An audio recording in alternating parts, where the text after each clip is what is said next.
हाँ भाई, प्रिय विद्यार्थियों, सभी को जय हिंद, जय श्री राम, राधे राधे। प्रिय साथियों, जैसा कि आप लोगों ने थंबनेल में देखा होगा, मैं आप लोगों की एक बहुत बड़ी समस्या का समाधान लेकर के आया हूँ। और इस ये वीडियो पूरा देखने के बाद आप लोगों के माइंड में क्या सब्जेक्ट लेना चाहिए, कौन सी दिशा में जाना चाहिए, मेरे हिसाब से ये जो धूमिल छवि आपके माइंड में बन रही है ये पूरी स्पष्ट हो जाएगी, एकदम क्लियर हो जाएगी। कौन सी दिशा में जाना आप लोगों के लिए सर्वोत्तम रहेगा, ये सबसे बढ़िया जो तरीका है वो मैं आप लोगों को बता रहा हूँ। सबसे पहले मैं आप लोगों को 2-3 बातें बता देता हूँ। मित्रों, मैं खुद स्कूल लेक्चरर हूँ केमिस्ट्री से, और बच्चों को पढ़ाता हूँ गवर्नमेंट स्कूल में। अब देखो, एक बात आपको मैं पहले बता देता हूँ।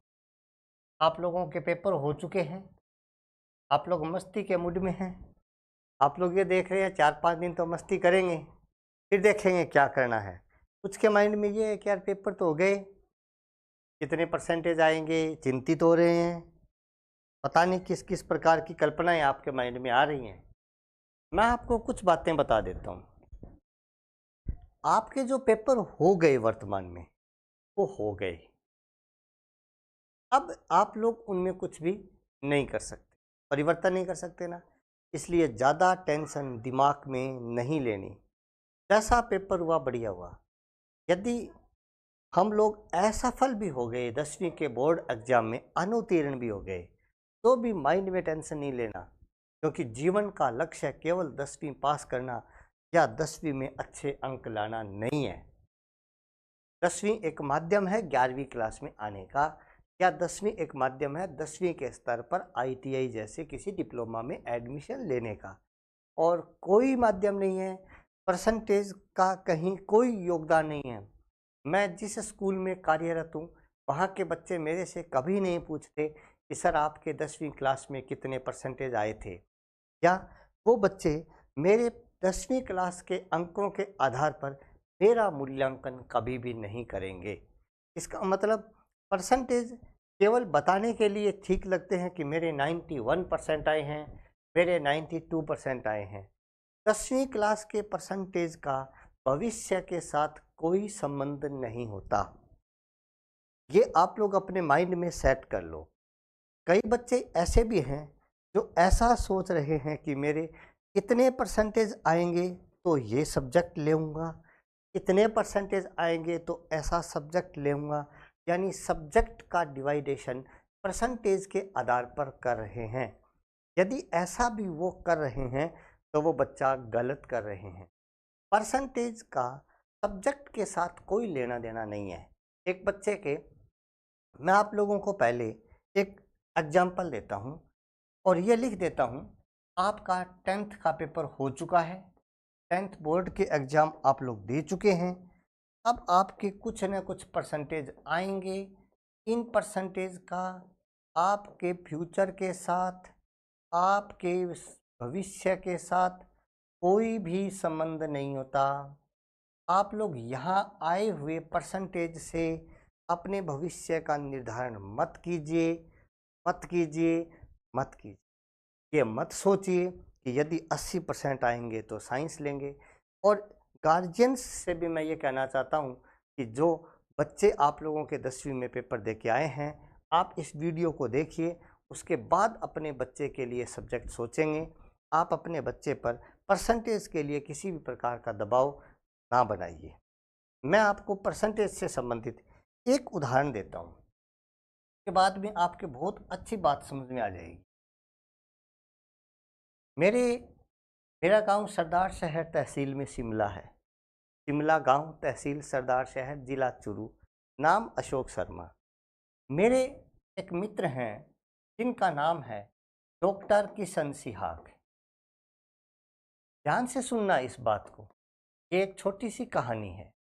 डॉक्टर किशन सिहाग ऑर्थोलॉजिस्ट हैं और वर्तमान में ये सरदार शहर के गवर्नमेंट हॉस्पिटल में अपनी सेवाएं दे रहे हैं। गवर्नमेंट हॉस्पिटल सरदार शहर। पहले ये एसएमएस हॉस्पिटल जयपुर में था, ऑर्थोलॉजिस्ट हैं, और मैं आपको ये दावे के साथ कह सकता हूँ, अन्य ऑर्थोलॉजिस्ट भी सुन रहे होंगे, डॉक्टर किशन सिहाग के मुकाबले का चूरू जिले में वर्तमान में कोई ऑर्थोलॉजिस्ट मेरी नज़र में नहीं हो सकता। हड्डी एवं जोड़ रोग विशेषज्ञता जो इसने हासिल की है वो वास्तव में बहुत ही तारीफ के लायक है। गांव डॉक्टर किशन सिहाग का ओजासर बड़ा। अब मैं आपको पूरी बात बता रहा हूँ। ओजासर बड़ा, तहसील सरदार शहर, वर्तमान पोस्टिंग गवर्नमेंट हॉस्पिटल सरदार शहर। आप मिल सकते हैं इनसे। आप इससे पूछेंगे कि डॉक्टर साहब आपके 10th में क्या परसेंटेज थे? 2nd डिवीज़न थी, वो भी दूसरी साल। आप समझ गए होंगे, और वो भी 52%। आप पूछो डॉक्टर साहब 12वीं क्लास में आपके क्या परसेंटेज थे? 54%। अब आप अनुमान लगाइए, हमारे राजस्थान का एक जाना माना हड्डी एवं जोड़ रोग विशेषज्ञ 10वीं क्लास में दूसरी साल द्वितीय श्रेणी से पास आता है, और वर्तमान में इनकी सेवाएं सरदार शहर में ये इतने, मतलब ये जो अपने होते हैं ना अस्थि प्रत्यारोपण, हड्डियों से संबंधित जो भी है, घुटनों का प्रत्यारोपण रही, जो सरदार शहर में पहले हुआ नहीं करता था। जब इतनी बड़ी हॉस्पिटल में जो सुविधाएं उपलब्ध हैं उनसे ज़्यादा सुविधाएं ये सरदार शहर के छोटे से हॉस्पिटल में कम संसाधनों में उपलब्ध करवा देते हैं, वो भी निःशुल्क, जो गवर्नमेंट हॉस्पिटल की सेवाएं हो। इसका मतलब क्या हुआ? यदि डॉक्टर किशन सिहाग ये सोचते कि मेरे 10वीं क्लास में 2nd डिवीज़न आई है, मेरे तो कम नंबर आए हैं, क्यों ना मैं आर्ट्स ले लूँ, या मैं तो डॉक्टर बनने के लायक नहीं हूँ, तो आज हमारा देश एक अच्छा डॉक्टर प्राप्त नहीं कर पाता। समझ गए आप लोग बात? मैं Ashok Sharma chemistry lecturer, chemistry में सप्लीमेंट्री आई थी मेरी, तो मैं बताता नहीं हूँ ज़्यादा, फिर बेइज्जती हो जाए मेरी। लेकिन आप इनका उदाहरण सामने रख सकते हैं, यानी 2nd डिवीज़न वाला बड़ा डॉक्टर बन सकता है। तो आपको परसेंटेज से कोई लेना देना नहीं है, आपने पेपर बढ़िया मेहनत करके दिए हैं, और मुझे पूरा विश्वास है जो मेहनत की है आपको उसका अच्छा परिणाम मिलेगा, बेहतर तरीके से आपको अच्छा रिजल्ट मिलेगा। अब आप लोग कहेंगे कि सर हम क्या सब्जेक्ट लें, या हमारे माइंड की कोई शांत करने की दवाई बताओ। मैं आप लोगों को बताता हूँ, 10 मिनट ध्यान से सुनो। दुनिया में मैन कौन से सब्जेक्ट हैं और कौन कौन से फील्ड में जाने के काम आते हैं, ये सुनो। फील्ड का चुनाव ऑटोमेटिक हो जाएगा। आप अपने दिमाग में ये नहीं रखना कि सर मैं डॉक्टर बनूंगा, नहीं। आप पहले सुनो ध्यान से। आप ये देखो, आफ्टर 10th क्या क्या रास्ते हैं? आफ्टर 10th सबसे बड़ा और सबसे विस्तृत जो रास्ता है उसका नाम है आर्ट्स, यानी कला वर्ग। आर्ट्स में बहुत सारे सब्जेक्ट्स होते हैं, जिनमें हिस्ट्री है, पॉलिटिक्स साइंस है, यानी राजनीति विज्ञान है, जोग्राफी है, ड्राइंग है, होम साइंस है, या लिटरेचर साहित्य, हिंदी साहित्य, इंग्लिश साहित्य, इस प्रकार के लिटरेचर्स हैं, संस्कृत साहित्य, या और भी बहुत सारे, कंप्यूटर हैं, इकोनॉमिक्स हैं, कंप्यूटर है, मैथ्स है। मैथ्स आर्ट्स में भी आता है, साइंस में भी आता है, इकोनॉमिक्स कॉमर्स में भी आता है, आर्ट्स में भी आता है। यदि आपका माइंड ये कह रहा है कि सर मुझे प्रशासनिक अधिकारी बनना है, आरएएस और आईएएस में जाना है, तो आप निसंकोच आर्ट्स लें। और यदि आप प्रशासनिक अधिकारी बनना चाहते हैं तो आपके लिए मेरे हिसाब से अच्छा रहेगा कि आप हिस्ट्री, पॉलिटिक और ज्योग्राफी लो, इतिहास, राजनीति विज्ञान और भूगोल लो। आप मेरी बात समझ रहे होंगे। ऐसा क्यों? क्योंकि आपको वैसे भी हर कंपटीशन, चाहे आप 1st ग्रेड का कंपटीशन, 2nd ग्रेड का कंपटीशन, दीजिए, थर्ड ग्रेड का कंपटीशन दीजिए टीचिंग लाइन में, एलडीसी यूडीसी का पेपर दीजिए, आप कोई भी पटवारी ग्राम सेवक का पेपर दीजिए, आपको हिस्ट्री पॉलिटिक्स और ज्योग्राफी का ज्ञान होना चाहिए। यहाँ से आपको पेपरों में क्वेश्चन निश्चित रूप से पूछे जाते हैं। इसके अलावा आर्ट्स वाला बंदा टीचर भी बन सकता है, फर्स्ट ग्रेड सेकंड ग्रेड भी बन सकता है। सर्वोत्तम विषय जो है जो हमें ज्ञान देते हैं वो ये है। बाकी आप अपनी रुचि के अनुसार सब्जेक्ट लीजिए। किसी को चित्रकला में अच्छी रुचि है तो वो ड्राइंग लीजिए, किसी को खाने में, खाना पकाने में, खाना बनाने में मज़ा आता है, होम साइंस लीजिए, किसी की भाषा अच्छी है लिटरेचर लीजिए, हिंदी साहित्य, संस्कृत साहित्य। लेकिन ऐसा लीजिए, कई बच्चे मैं ये देखता हूँ कि सर नंबर अच्छे आने चाहिए 12वीं में, तो वो प्रैक्टिकल सब्जेक्ट्स ले लेते हैं केवल इसलिए कि नंबर अच्छे आने चाहिए। ऐसी कंडीशन आप लोगों का सब्जेक्ट लिया हुआ आपके भविष्य का काम निर्धारण कम कर पाता है। आप वही विषय लीजिए जिनमें आपकी रुचि है और जिसमें आप कैरियर बना सकते हैं। हाँ, यदि आपकी रुचि है तो चाहे वो प्रैक्टिकल सब्जेक्ट हो या नॉन प्रैक्टिकल, दोनों कंडीशन में काम आ सकते हैं। तो आर्ट्स वाले बैकग्राउंड में ये रास्ते बन सकते हैं। दूसरा आता है कॉमर्स का रास्ता। कॉमर्स में खूब सारे सब्जेक्ट हैं। कॉमर्स में आप लोगों को एक काम कर सकते हैं, जिस बंदे को लेखा जोखा अकाउंटेंसी में रुचि है वो बच्चा निश्चित रूप से कॉमर्स। जिस बच्चे को हिसाब किताब लिखने में मज़ा आता है, हिसाब किताब रखने में इंटरेस्ट आता है, या जो बच्चा सीए बनना चाहता है, चार्टेड अकाउंटेंट, बहुत बढ़िया सर, वो बच्चा कॉमर्स लो। कॉमर्स में आप लोगों को कंप्यूटर निश्चित रूप से ले लेना चाहिए क्योंकि आगे आप लोगों के काम आएगा। समझ गए आप लोग बात? मैं कई बार ये देखता हूँ कि गांवों में कुछ एक लड़कियां ऐसी होती हैं जो कॉमर्स ले लेती। मैं उनकी बुराई नहीं कर रहा, एक नुकसान बता रहा हूँ। उनका माइंड लेवल सीए बनने तक का या तो होता नहीं है, या वो सीए तक की तैयारी नहीं करती और कॉमर्स लेती हैं। फिर नुकसान क्या होता है, अकाउंटेंसी का काम गाँव में नहीं, शहरों में ज़्यादा होता है। शहरों में वो जा नहीं पाती। उनका सब्जेक्ट या उनका जो माइंड हमारे देश में यदि आर्ट्स में काम आता, आर्ट्स उन्होंने नहीं, कॉमर्स में उन्होंने अपना माइंड लगाया, तो देश के कोई काम नहीं आता। ऐसा ना करें। रुचि है कॉमर्स लो, चाहे लड़की हो चाहे लड़का हो, लेकिन ऐसी कंडीशन में ना लो अपने को जानकारी भी नहीं है, अपने को फील्ड में जाना ही नहीं है, किसी ने बोल दिया कॉमर्स ले लिया, नहीं। सब्जेक्ट ऐसा लो, आपके माइंड में अपने आप तस्वीर बनेगी ये वीडियो पूरा देखने के बाद कि मैं खुद को क्या देखना अच्छा पसंद करता हूँ। एक टीचर, एक डॉक्टर, एक इंजीनियर, या एक पटवारी, एक ग्राम सेवक, एक प्रशासनिक अधिकारी, एक कलेक्टर, एक तहसीलदार, एक पुलिस सेवक, एक फौजी। क्या बनना, खुद में क्या देखना चाहता हूँ, वो आपके माइंड में तस्वीर बननी चाहिए और जो बने उसी फील्ड में जाना है, चाहे उसके बाद में कोई कहे, कोई फर्क नहीं पड़ेगा। तीसरा सबसे बड़ा सब्जेक्ट आता है साइंस। अब देखो, मैं पक्षपात वाला व्यक्ति नहीं हूँ, मैं खुद साइंस का टीचर हूँ, आपको ये नहीं कहूँगा कि साइंस लो, नहीं। साइंस में मैं आपको सिर्फ रास्ते बताऊँगा, ये रास्ते हैं आप लोगों के लिए साइंस के, ये फीचर्स हैं साइंस में। साइंस के 3 मुख्य ब्रांच हैं, हजारों ब्रांचें हैं साइंस की, लेकिन 3 मुख्य ब्रांच हैं, जिनमें से एक का नाम मेडिकल लाइन है, दूसरी का नाम नॉन मेडिकल है और तीसरी का नाम एग्रीकल्चर। ये 3 मुख्य मुख्य बातें हैं। अब देखो, मेडिकल लाइन का मतलब शॉर्ट में कहें तो बायोलॉजी, लेकिन बायो का मतलब आपको साथ में फिजिक्स और केमिस्ट्री लेनी होगी। नॉन मेडिकल का मतलब होता है मैथ्स, लेकिन साथ में आपको फिजिक्स और केमिस्ट्री लेनी है।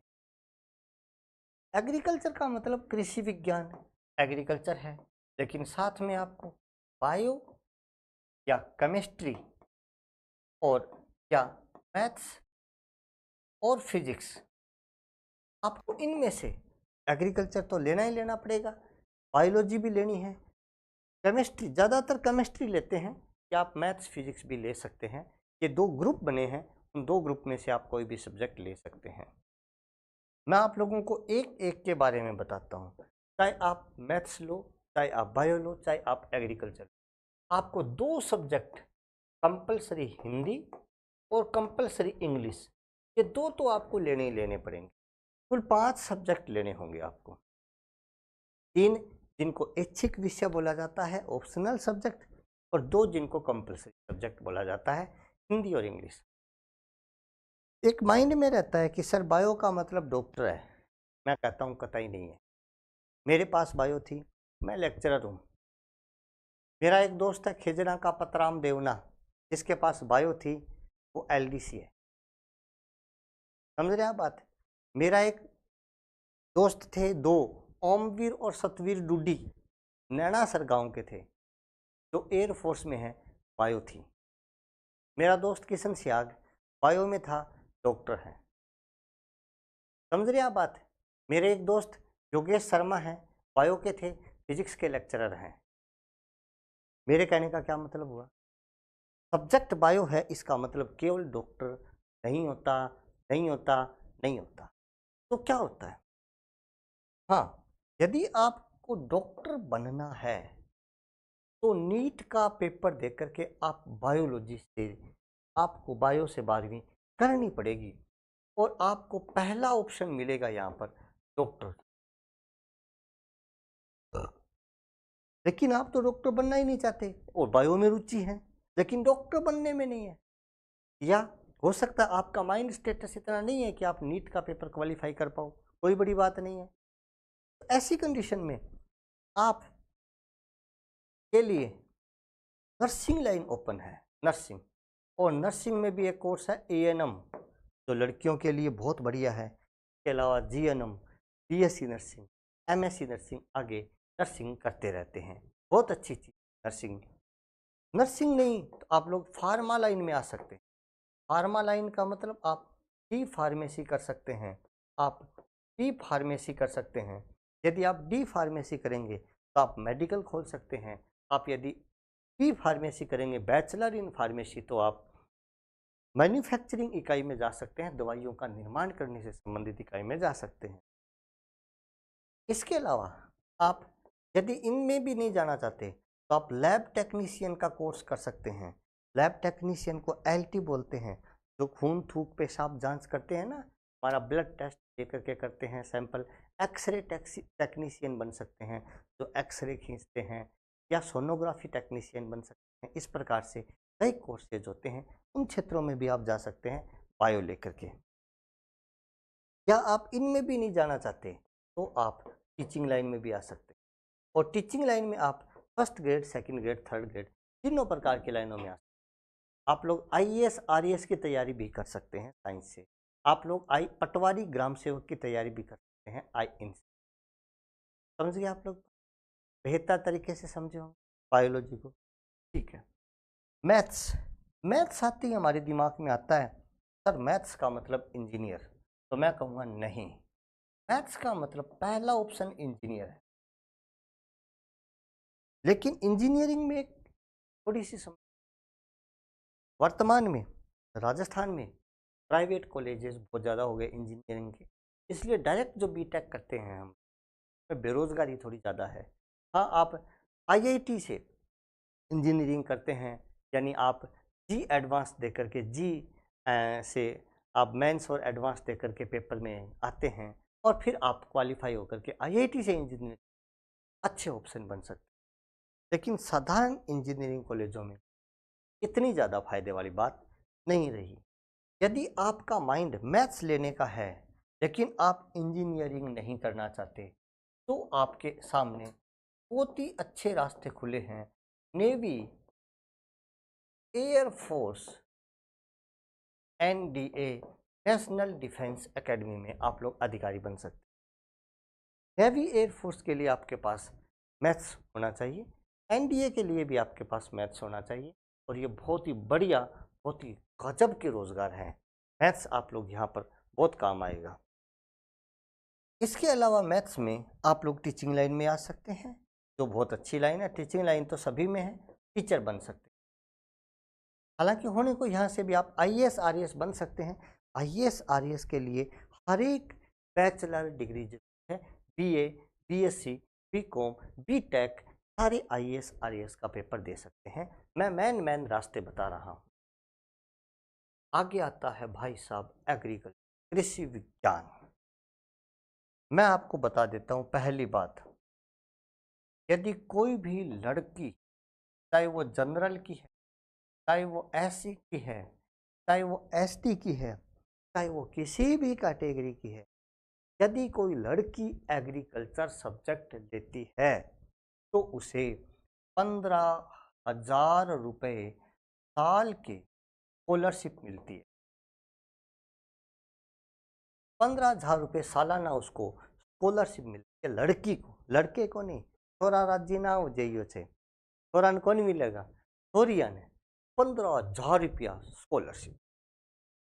12वीं के बाद ये जेट या आईसीएआर के थ्रू, जेट या आईसीएआर के through, Indian council of agriculture research के थ्रू बीएससी कर सकते हैं एग्रीकल्चर वाले। बीएससी के बाद एमएससी कर सकते हैं, बीएड कर सकते हैं, पीएचडी कर सकते हैं, बीएड बीएससी के बाद भी कर सकते हैं। कई रास्ते खुले हैं। लेकिन मैं आपको एक बात बता देता हूँ, ज़रा ध्यान से सुनना, और इस लाइन से आप अपना सब्जेक्ट भी चेंज नहीं कर, समझ गए? आने वाला भविष्य एग्रीकल्चर का होगा। लोगों के पास खेत जमीन कम होगी, मजबूरी होगी कि उन्हें कृषि वैज्ञानिक बनना पड़ेगा। आप बात समझ रहे होंगे। अच्छा, एग्रीकल्चर की एक खास बात हो रहा है, अभी पिछले दिनों एक भर्ती हुई थी फर्स्ट ग्रेड की, 180 सीटें, पता नहीं 200 सीटें लेक्चररशिप के लिए आई थी। एग्रीकल्चर 51 बंदे सेलेक्ट हो पाए, यानी आरपीएससी को मात्र 51 बंदे फर्स्ट ग्रेड के लायक मिले थे एग्रीकल्चर के। बाकी बंदे ही नहीं मिल पाए जो उसको क्वालिफाई कर सके पेपर को, या फॉर्म ही नहीं भर पाए, क्योंकि एग्रीकल्चर के कैंडिडेट्स ही नहीं थे जो बीएड कर गए थे। एग्रीकल्चर किया हुआ बच्चा कृषि पर्यवेक्षक, एग्रीकल्चर सुपरवाइजर का एक पेपर होता है, वो फाइट करके 12वीं के तुरंत बाद गवर्नमेंट जॉब में आ सकता है। एग्रीकल्चर में एक अन्य ऑप्शन बनता है, उस ऑप्शन का नाम है ऑर्गेनिक एग्रीकल्चर, कार्बनिक कृषि, जैविक कृषि। इसका मतलब क्या है? बिना पेस्टिसाइड का छिड़काव किए, यूरिया डीएपी आदि का उपयोग किए बिना खेती में उत्पादन करना, घास, फल, फूल, सब्जियां इत्यादि का उत्पादन करना, अनाज उत्पन्न करना, जैविक कृषि में आएगा, जो हम जैविक तरीके से उत्पन्न करेंगे। आने वाला भविष्य जैविक कृषि का होने वाला है। आप यदि एग्रीकल्चर में थोड़ी सी भी रुचि रखते हैं तो एग्रीकल्चर जरूर लीजिए। ये मेन मुख्य रास्ते बन रहे हैं। इन रास्तों की बढ़ाई सुन करके आप अपना सब्जेक्ट का चुनाव ना करें। यदि आप साइंस लेते हैं, तो आप हमारे चैनल को आज ही सब्सक्राइब कर लें, होप एजुकेशन JMK। इस चैनल को सब्सक्राइब करें, और हम यहाँ पर आप लोगों को इस YouTube चैनल पर फ्री में पढ़ाएंगे, और आपको नीट, IIT यानी जी, और जेट, एग्रीकल्चर वालों के लिए जेट, इसकी तैयारी करवाने का प्रयास करेंगे, जिसके लिए कोई भी विशेष शुल्क आप लोगों से, कोई शुल्क YouTube चैनल पर नहीं लिया जाएगा। आपकी क्लासें 15-20 दिनों के बाद ही शुरू कर दी जाएगी। आप लोगों को यदि साइंस के फील्ड में आगे आना है तो आप हमारे चैनल के माध्यम से पढ़ सकते हैं। इसके अलावा आप हमारा application hope education JMK install कर लो, यहाँ पर भी आप लोगों को बढ़िया तरीके से इन सभी की तैयारी करवाई जाएगी। तो ये था दोस्तों, आपको मार्गदर्शन किया मैंने, 5-10 मिनट के माध्यम से आपको बताया।